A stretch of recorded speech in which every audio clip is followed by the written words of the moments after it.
तो छठे अध्याय में हम प्रवेश कर रहे हैं आज, जिसमें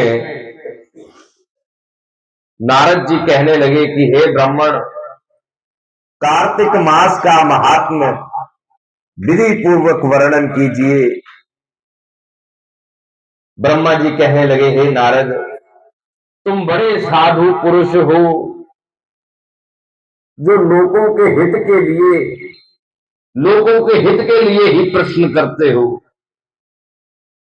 सो मैं ऐसी कथा तुमसे कहता हूं जो सुनने मात्र से ही पापों का नाश करने वाली है।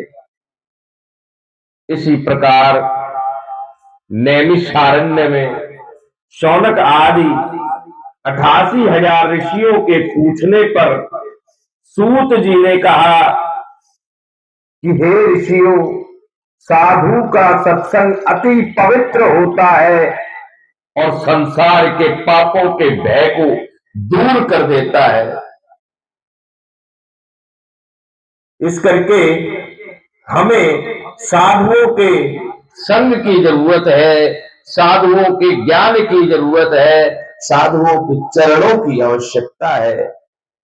ज्ञानियों को मोक्ष देता है, कामना वालों की कामना जो है पूरी करता है। जैसे गंगा पापों को नष्ट करती है, चंद्रमा ताप को दूर करता है, कल्प वृक्ष दीनता का नाश करता है, परंतु साधु का संग पाप, ताप और दीनता को दूर करता है। इस करके साधु का संग जरूर करना चाहिए। इसका आधा क्षण भी मोक्ष का देने वाला हो सकता है। इतनी बात सुन करके शौनक आदि ऋषि महात्मा सूत जी से पूछने लगे कि महाराज, कार्तिक का महात्म्य, इतिहास तथा प्रसंग सहित विस्तार पूर्वक कहिए।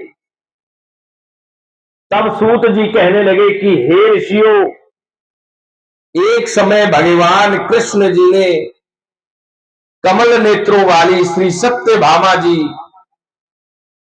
पूछने लगी ठाकुर जी महाराज जी से कि हे महाराज, मैं धन्य हूं और मेरे माता पिता भी धन्य हैं, जिनके ऐसी कन्या उत्पन्न हुई जिसके पति आप भगवान हुए, और 16,108